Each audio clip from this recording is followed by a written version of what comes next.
Velajili oni yantuma o bisimila an ka jɛmukan kɛnɛ kan n'an b'a fɔ o ma ko Mali baarakɛlaw ka kɛnɛ jɛmukan min dabɔlen don an ka jamana baarakɛla suguya bɛɛ lajɛlen de kama bi ani mɔgɔ dɔɔni dɔ de bɛ ɲɔgɔn fɛ ni ale ye caciri bɔla ye nka an bɛna kuma di a yɛrɛ ma a ka se ka ɲɛfɔli kɛ an ye a yɛrɛ kan ko bɛ cogo di alhamdulillah i b'a kan an b'a la tanu baasi tɛ yen bon n bɔra so ka sɔrɔ basi tɛ n b'a ɲini Alahu taala fɛ n ka taa ka sɔrɔ basi fana tɛ ala kana baasi foyi kɛ ya rabi bon caman b'i dɔn sa nka o t'a bali ladala ko la k'i yɛrɛ présenter mɔgɔ ye bon kuma dɔ ko ko maa man i yɛrɛ da non mais kuma dɔw la i k'i yɛrɛ fɔ o ka ɲi aya aw denkɛnin de don aw ka kalanden de don Isiyaka Tarawele n kanubagaw ko ma Boutelezi donc ne ye artiste comédien, acteur de cinéma. Bon, je suis présentateur également. Bon, en un mot, je suis acteur culturel. Et quel est le baraki? Bon, quel ma kelen te se ka ko kɛ. O ye tiɲɛ. Donc ni wela mina ni maaw kan k'o kɛ n b'o kɛ ni kelen fana kan ka min kɛ alhamdulillah n b'o kɛ. Awɔ. Ok, o tɛ basi comme bi an ye wele cinéma cadre kɔnɔna de la an bɛ to k'i ye jabaraninw sanfɛ an b'i ye film caman na nka an bɛ fɛ k'a dɔn yanni an ka don babu yɛrɛ kɔnɔ fɔlɔ e bɛ ka nin baara minnu kɛ i ye kalan de kɛ a la. Bon diɲɛ fɛn fɛn n'i bɛ don a la kanu ka kɔrɔ n'a bɛɛ ye. Siga t'o la. N y'a kanu ka sɔrɔ ka wuli k'a ɲɛɲini ni n ko kalan caman ɲɛnɛ n'i ma taa INA na ou bien n'i ma taa conservatoire la i tɛ se ka kɛ comédien ye i tɛ se ka kɛ acteur de cinéma ye i tɛ se ka kɛ humoriste ou bien i tɛ se ka kɛ ɲɔgɔlɔnbɔla ye nka ne bolo o kalanw b'a dafa de fɛn dɔ bɛ yen Ala b'a d'i ma ka sɔrɔ i yɛrɛ ka laɲini tɛ i mana diɲɛ ko o ko kɛ i mana munumunu cogo o cogo dakan a tɛ taa ka dan kɛ. Donc n'a kɛra ten i bɛ taa sɔrɔ dɔw ta Ala bɛ INA sira don u kɔrɔ u bɛ taa u bɛ kalan kɛ ka a tɔ layiriwa INA mana bɔ yen conservatoire fana sira bɛ don dɔw kɔrɔ u bɛ taa u bɛ kalan kɛ k'a yiriwa mais an kɔni ta alhamdulillah an ma INA kɛ an ma conservatoire kɛ maa caman tulo bɛ n kan na u b'a dɔn mais kabini ko nin kanu daminɛna donc an wulila ka gɛrɛ maa caman na alhamdulillah bi ani Mali artiste ba caman ye baara kɛ ɲɔgɔn fɛ donc an ye kalan bulon caman fana sɔrɔ o senfɛ. O ka ɲi kosɛbɛ i ka film kun fɔlɔ i y'o daminɛ ni film jumɛn i bɔra i ka film fɔlɔ kɛra jumɛn. Bon film fɔlɔ an b'a fɔ min ma ko figurant maaw man ye o la maaw man dɔn o la o tun ye Labanko de Amara Ala ka hinɛ a la Amara Konate a ye film dɔ kɛ ko Labanko donc n kɛra o la figurant ye donc depuis o bɔra la je me suis dit que est ce que n tɛ catiriko in dabila ka ɲɛsin film ko ma directement mais à l'époque pour que i kun ka ɲɛsin film ko ma il faut que i kun ka mɔgɔ sɔrɔ min bɛ se k'i dɛmɛ a ko hukumu kɔnɔna na parce que o y'a sɔrɔ film ko ma développé ka kɛ i b'a fɔ an bɛ cogo min na bi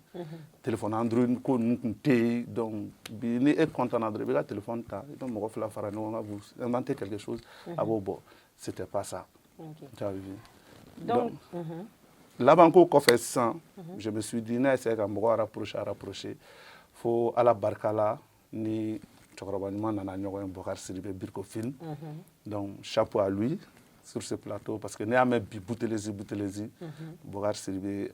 a jɔyɔrɔba b'a la. A ye baara caman kɛ jamana in kɔrɔ. Bon tiɲɛ yɛrɛ la a jɔyɔrɔba yɛrɛ de b'a la ça avait Birko Film formation aya Ala nana n'a ye Roi de Segu plateau sanfɛ donc an ye kalan bulon caman sɔrɔ yen donc depuis o bɔra la sa alhamdulillah bon n welela fɛn camanw na. I b'i donna film na i hakili b'o nombre la. O ka ca. Ne ba ka ca dɛ ka ca yɛrɛ. O tɛ basi ye nka danfara jumɛn de bɛ cɛciri ni cinéma cɛ. Bon là c'est très important parce que maa dɔw bɛ yen i b'a sɔrɔ ɲɔgɔlɔnbɔlabaw de don mais n'i y'u bila cinéma hukumu kɔnɔ a ko nin ka gɛlɛn dɔɔnin ne yɛrɛ kun sɔnnen don yɛrɛ mais ne taara plateau dɔw kan tiɲɛ yɛrɛ la je me suis dit que Boutelezi i kan ka kalan hali bi. I bɛ tɔɔrɔ plateau sanfɛ mais i b'a dɔn chaque plateau est une autre réalité si vous me permettez ni me permet à faute tout là quoi il tara plateau quoi il t'a sur on a que tout de do chatri e be se ka fo sa sigida la ko do be ka kamay par exemple e mo jugu ye donc mo si te se ka fe en ben natalen bi la mais il t'a sur ne chatri bola ye ne de se ka miri sa ka fo Chana Salma tabe kewale munu na kewale numante mais comme to te ka se ka fo ye ne ba ke chatri ne ba ke nyogolo ye nte ite togoma même se ka togo do miri sa ka fo musokun musokun be ni kewale ke musokun be tan an ba ambla e ka o kewale minan kono ka e critiquer sans que am togo fo cinéma me se ka keti donc fenwaro exagérer fenw be se ka exagérer kono ni pardon chatri be keti fenw be exagérer kono mais ni cinéma ne do 600 cinéma on dit c'est le reflet de la société cinéma est réalité wéré di ka fo sali be tamata chatri la be se ka exagérer ka fo sali be tamata mais cinéma na nango ambe sali de ira fo sali be tamato comme nango de ke donc c'est pas la même chose chatri la be se ka fen do fara kan to dora ka nyagami to dora ka mogo la nusonja ka mogo la yele pour que mogo kan laje en même temps message passé mais cinéma qu'on a nango amba ke cinéma ne il faut la pure réalité de la chose o roni be ma chama seke doni ya do ba fo non ne chatri bola bay mais na tara kana cinéma plateau kan dongo do na ne réalisateur do bena antiki ba yebe fen fe ka ba fo non ne chatri yebe fen fe ka ba fo ne chatri ya ga cinéma yɛrɛ domaine na gɛlɛya jumɛn de bɛ aw kan kosɛbɛ a baara in yɛrɛ la an bɛ fɛ k'i da se a gɛlɛya bɛɛ ma c'est maintenant sera zeren jema ne ba mali cinéma ko kuma ka ca an da ka dɔgɔ a la parce que an ye comédien ye an da ka dɔgɔ a la n'i ko cinéma ko gɛlɛya min b'a la n tɛna se ka fɛn ba fɔ la mais gɛlɛya min b'an comédien kan a banna o don ma se a fɔ cogo la gɛlɛya min bɛ aw comédien kan non bon a bɛɛ bɛ taa ɲɔgɔn fɛ parce que n'i y'a mɛn comédien bɛ gɛlɛyaba sɔrɔ surtout ne ba nin yɔrɔnin o de ye kɛlɛ fanba yɔrɔ ye donc n'i ko gɛlɛya min b'an kan fanba yɛrɛ la tiɲɛ yɛrɛ la o yɔrɔ nafa ka bon a la dɔɔni c'est vrai an y'a kanu ka don a la mais alhamdulilayi bi an ye denbayatigiw ye maa wɛrɛw dayirimɛ sirilen b'an na balimaw dayirimɛ sirilen b'an na mais n'a fɔra don o don e bɛ jabaranin na su ni tile e bɛ jabaranin na ne ba ni mɔgɔ k'e ma ko 100 di e tɛ se k'o di a tɛ faamu dɛ so b'a fɔ i ka jugu so b'a fɔ i bɛ wari min sɔrɔ i bɛ k'a don manamana ko la k'a sɔrɔ ala de bɛ réalité dɔn donc ala k'an bɛɛ to sutura nin na sinon a ma nɔgɔn gɛlɛya fanba yɔrɔ yɛrɛ fɔlɔ o ye i bɛ taa sɔrɔ financement tɛ cinémakɛlaw bolo ni min ye buruburu ni min sɔrɔ o b'aw wele donc karisa an ka na an ka essayer bon vraiment baara dɔ kɔni bɛ n bolo mais wari tɛ n bolo bon e fana ka baara de don ne fana sigilen tɛna to ten ne bɛ taa sɔrɔ baara min bɛ kɛ miliyɔn kelen e bɛ wele ka na ko i ka essayer an ka bɛn a la nin kɛ tan bon karisa 500 kɔni bɛ n bolo kuma bɛ caya donc tu es obligé d'accepter ni e ko o la ko e tɛ se k'a k'o la i bɛ taa sɔrɔ dɔw yɛrɛ bɛ na telela bɔli gansan ka di min ye hali ni wari ma di ne ma ne k'a kɛ tu as vu il y a ce côté là voilà pourquoi mali cinéma ko da to ngo an da ka dogo la mais comédien ka côté an bɛ se ka dɔɔni fo la ni valeur dɔɔni kun dura comédien na ça allait être bien nka n'a ma ɲɛ aw comédien a caman bɛ ɲɔgɔn kalan est ce que aw fana y'a lajɛ ka fara ɲɔgɔn kan mɔgɔ minnu bɛ se ka nin ko in ɲɛnabɔ ka fara ɲɔgɔn kan ka se olu ma olu ka se ka solution sɔrɔ o ko la bon hali n'i y'a ta misali simple yɛrɛ ye jumɛn ye an ka taa bureau malien de droit d'auteur la fɔlɔ tu trouveras que e bɛ jouer film caman na ne bɛ jouer film caman na mais droit tɛ e bolo droit d'auteur la droit tɛ ne bolo droit d'auteur la i bɛ taa sɔrɔ mɔgɔ min ka film bɛ yen o de ka droit bɛ yen j'ai eu la chance ka Aïda Koné rencontré min ye droit d'auteur directrice ye n ka foli b'a ye sur ce plateau an ye ɲɔgɔn sɔrɔ plateau kelen kan a k'u bɛ baara la pour que droit voisin bɛ se ka établi cogo min na donc o la comédien minnu bɛ jouer film na a fana ka fɛn dɔ sɔrɔ donc ni a fɔra ko droit tɛ e bolo e kunkolo bɛ fɛn bɛɛ la e ja de bɛ su ni tile fɛn bɛɛ la cɛ n'a kun ko ni jate minɛ n'o cogo nin na donc on s'est dit que groupe camanw sigi la même actuellement n bɛ groupe dɔ kan c'est acteur actrice de cinéma groupe WhatsApp dɔw de don on échange an bɛ fɛn caman da yira ɲɔgɔn na donc n'a fɔra an ka fara ɲɔgɔn kan i b'a dɔn artiste jɛ man nɔgɔn n'an ko an ka fara ɲɔgɔn kan dɔrɔn dɔ b'a ye yɔrɔ dɔ la ale kunkolo bɛ jɛni ni n ko a kunkolo bɛ jɛni par exemple n bɔra k'a fɔ sisan k'a fɔ kasiko ye problème ye donc n'a fɔra k'i kana cinéma na i ka nin kɛ an bɛ nin arranger ni ɲɔgɔn cɛ n'an ko an ka fara ɲɔgɔn kan dɔ b'a ye k'a fɔ ni ninnu farala ɲɔgɔn kan peut-être ne ka baara dɔ bɛ bloquer yɔrɔ dɔ la parce que peut-être u bɛna bɛnkan dɔ sigi k'a fɔ ni nin tɛ an tɛ baara kɛ ni nin tɛ an tɛ baara kɛ donc ne dun b'a dɔn n bɛ k'u exploiter ou bien n bɛ ka u wele bon exploiter c'est un peu fort mais n bɛ k'u latravailler n ka baaraw la cogo min na a ko bɛ gɛlɛya don nataw la est-ce que ce dernier va accepter que artiste ka fara ɲɔgɔn kan a bɛ gɛlɛya comédien ka fara ɲɔgɔn kan disons les comédiens a bɛ gɛlɛya ce serait pas facile a bɛ gɛlɛya kosɛbɛ mais de toute façon on est sur le projet ni ala ma basi kɛ n'o tulo bɛ n kan na donc comme an ye maakɔrɔba caman sɔrɔ a la donc olu yɛrɛ ko k'an chance jara parce que an bɛ monde min kɔnɔ bi au moins valeur bɛ ka don cinéma ko la valeur bɛ ka don théâtre ko ni fɛnw na sinon k'olu b'a daminɛ tuma min na n'i tun y'ale 20 sɔrɔ k'o kɛ duruni passé k'i tun b'a fɔ alhamdulilayi mais bi anw de bɛ to jeu la k'a fɔ cɛ ne ka cachet wa 20 in cɛ a ka dɔgɔ dɛ tile fana tɛ kelen o jaabi nka Boutelezi an bɛ se k'a dɔn est-ce que muso b'i bolo komi i yɛrɛ ko k'i kɛra denbayatigi ye i y'o fɔ kuma ouais n ye denbayatigi ye muso bɛ n bolo joli n bɛ muso kelen bɛ n bolo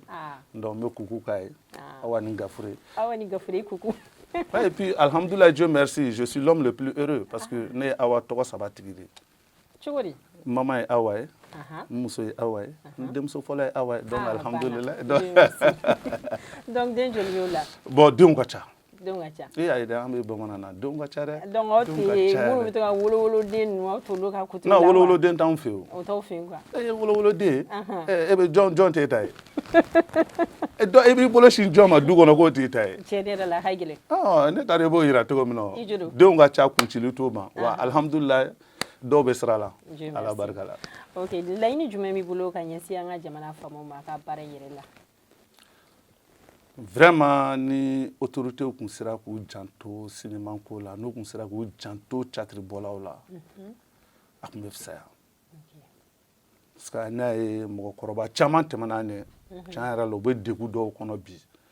s'il faut que chaque fois welewelekan de ka da k'a fɔ a ye dɛmɛ don karisa ma a man kɛnɛ a ye dɛmɛ don karisa ma a dɛsɛla a ye dɛmɛ don karisa ma balo t'a bolo tiɲɛna maloya ko de don non maloya de makarito tɛ de maloya de don des gens minnu ye Mali tɔgɔ bɔ des gens minnu ye Mali couleur yira diɲɛ fantan naani na n'i taara pays dɔw la bi olu ye sariw de ye ni n ko sari de don même pour que k'u rencontrer i bɛ passer porte caman fɛ fɔlɔ pour que ɲɛ ka d'u kan mais n'an ka o mɔgɔ dɔw bɛ bɛn bi ji bɛ ci ɲɛ kan an bɛ se ka welewele kan da autorité dɔrɔn k'u janto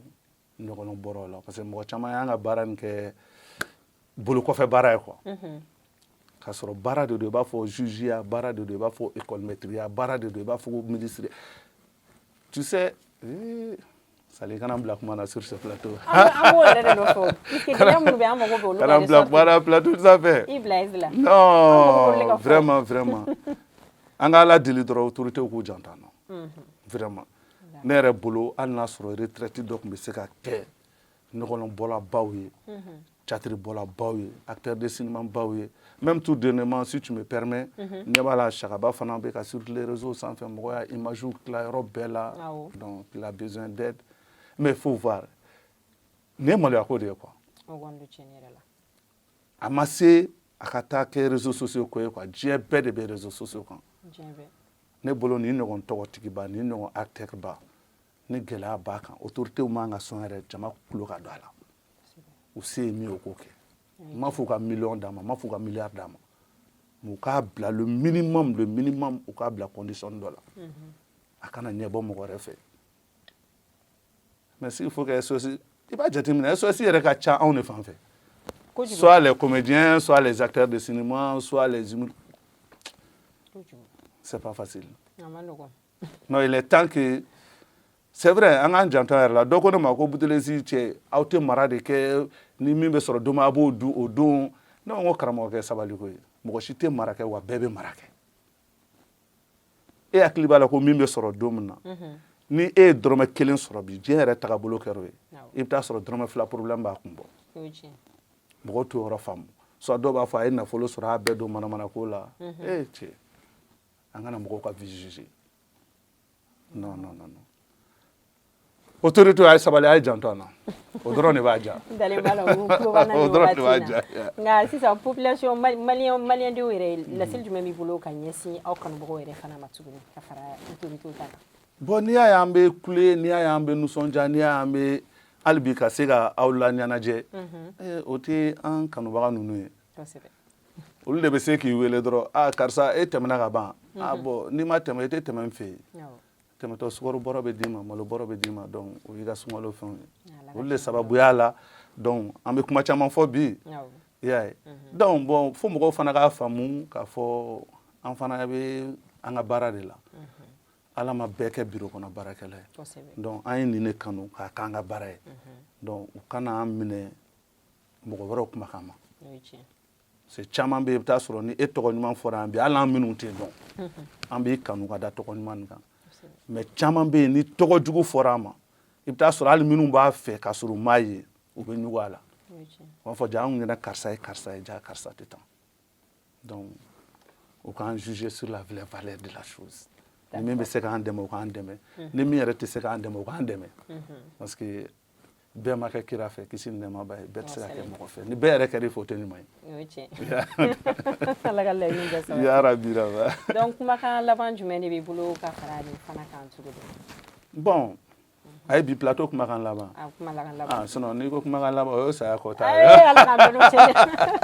ala k'an bɛɛ n'u cɛ bon an bɛ se ka min fɔ dɔrɔn an bɛ foli d'aw yɛrɛ ma aw minnu ye ni hakilina ɲuman sɔrɔ k'an wele an kana fila fila fɔ a ka plateau kan vraiment an bɛ foli d'aw ma ko foli di réalisation bɛɛ lajɛlen ma l'équipe technique tout le monde les cadreurs an ka foli bɛ bɛɛ ye donc k'a fɔ hali bi ala ka art sankɔrɔta ala ka barika don art la maakɔrɔ minnu tɛmɛna an ɲɛ ni bi u bɛ gɛlɛya kɔnɔ ala ka lafiya di an n'u bɛɛ lajɛlen ma ala ka hakilina ɲumanw di ala ka sababu ɲuman bɔ an n'u bɛɛ lajɛlen pour que an fana ka fɛn dɔ di ma sini kɛnɛ ma kana fɔ ko tiɲɛ yɛrɛ la karisa ta kɛra tan karisa fana ta bɛ ka kɛ tan vraiment o tɛ taga autorité ka appel kɔ hali bi u k'u janto mali art la jamana fɛn bɛɛ bɛ se ka ban mais art et culture de bɛ kɛ jamana jigi ye dugu bɛ dugu la bi n'i tagara n'i ko maliw t'a dɔn mais n'i ko Umu Sangare o b'a fɔ n'i ko Salou Keita o b'a fɔ o n'a ɲɔgɔnna caman Amadou Mariam o b'a fɔ mais c'est quoi c'est l'art et la culture olu de bɛ taa diɲɛ trophée baw ta ka na art et culture bɛ na ni trophée baw ye Bakari pour le petit passage Bakari Sidibe ko ma k'an to Wura de Segu plateau sanfɛ ko wari min bɛ don balontan na wari min bɛ don balontan na n'i y'o tila sigiyɔrɔma 3 ye k'o tila kelen dɔrɔn d'ale ma ale bɛ Mali histoire bɛɛ kɛ film ye a tulo bɛ n kan na sur ce plateau o ka tila 3 ye dɔrɔn wari min bɛ don balontan na o ka tila 3 ye dɔrɔn k'a tila kelen dɔrɔn d'ale ma a bɛ Mali histoire bɛɛ kɛ film ye diɲɛ mɔgɔ b'a apprécier tu as vu donc c'est pour dire que autorité ka fond dɔ fana lajɛ pour le cinéma mɔgɔw k'u hakili to cinéma na Mali la setigibaw tɛ ka cinéma kɛ fɛnba ye k'a sɔrɔ n'i ye cinéma dɛmɛ ka fɛn dɔ kɛ i yɛrɛ bɛ y'a la donc a ka ca Ala fɛ ko caman bɛ nɔgɔya setigibaw k'u janto an na donc jamana ɲɛmɔgɔw k'u janto an na ni Ala sɔnna a ma hali ni budget ma voté spécialement pour le cinéma mais u ka ministère de la culture kɔni dɛmɛ ka fond dɔ bila k'a fɔ a bɛ tan lala n'i bɛ ne wele plateau kan don wɛrɛ i b'a sɔrɔ an ka dakamananw jɔlen bɛ da la climatisé vitre fumée amina yarabi raba ok danfara jumɛn de bɛ fɔlɔ cinéma ni bi ta ni ɲɔgɔn cɛ yɛrɛ ka jate la comme yɛrɛ ko ne ka jate la n tɛ bɛrɛ dɔn fɔlɔ t'a la nka n kɔni b'a dɔn minnu tɛmɛna an ɲɛ dans ce domaine o ye gɛlɛya caman ye gɛlɛya caman yɛrɛ yɛrɛ le mot gɛlɛya i bɛ gɛlɛya min dɔn olu tun bɛ baara kɛ condition dɔw la bi alhamdulilayi anw tɛ baara kɛ o condition na i bɛ taa sɔrɔ fɔlɔ la cinéma tun bɛ tourner ni caméra kelen k'a ban i bɛ taa sɔrɔ cinéma court métrage dɔrɔn u bɛ se ka 1 semaine k'a baara kan 2 semaines k'a baara kan maakɔrɔbaw ye minnu baro b'a ɲɛnɛ mais bi i bɛ taa sɔrɔ an bɛ long métrage tourner 2 jours k'a ban parce qu'il y a plus de caméras technologie développée là donc hali an sigilen filɛ mɔgɔ ɲɛ tɛ micro la an na perche tɛ yen foyi tɛ yen mais i bɛ taa sɔrɔ fɔlɔ cinéma na perche wulilen bɛ sanfɛ u bɛ boli acteurs nɔfɛ u bɛ boli comédiens nɔfɛ tout ça là donc fɛn caman développé la quoi donc même côté finance donc ko caman yiriwala a fɔ ko caman d'accord hali bi ala ka caman fara o kan yarabi rama ala k'o dugawu minɛ et puis agence cayara fana production cayara donc o fana kɛra atuba fana ye t'a sɔrɔ généralisateur caman nana donc Mali cinéma kunkolo bɔra ji la ka caya YouTube ni Facebook nu bɛɛ nana mɔgɔ bɛ se k'u sɔrɔ facilement voilà technologie développée de nana n'o bɛɛ lajɛlen mais an ka kɔrɔlen ninnu ma o chance sɔrɔ i bɛ taa sɔrɔ ni Mali jabarani kelen kun tɛ i mana film bɔ a tɛ ye donc mais sisan e sigilen b'i ka so ninnu bɛ tournage la sisan ne yɛrɛ bɛ tila sisan n b'a bila n ka page kan k'a fɔ ouais ne tun bɛ Mifa TV la donc an ye nin kɛ tu as vu donc o kun tɛ yen i bɛ taa sɔrɔ mɔgɔw bɛ pɛrɛ k'a fɔ ah Boutelesi ko a tun bɛ yan fɛ a diffusion ye nin don ye donc tu as vu bɛɛ bɛ pɛrɛ k'a kɔnɔ mais n'a kun tɛmɛn'i kan fɔlɔ la ah fo n'aw taara fara ɲɔgɔn kan karisa fɛ yen télé tun bɛ kɛ so kelen dɔrɔn kɔnɔ donc bɛɛ bɛ taa fara ɲɔgɔn kan ka 50 sara ka t'o lajɛ 50 o t'a nɔgɔmani yan don tɛmɛna o don tɛmɛna d'accord hali bi ala ka caman fara laɲiniw kan yarabi ala k'o dugawu bɛɛ lajɛlen amina yarabi ok ala lamɛnbagaw hakili la aw ye caman faamu an ka bi jɛmukan tagaboloya la anw bɛ ka kuma Mali art de kan caman faamuyara an dalen b'a la aw fɛ ninnu de tun b'an bolo ka lase aw ma an b'a fɔ aw kan bɛn to wɛrɛ n'ala ka jɛ ye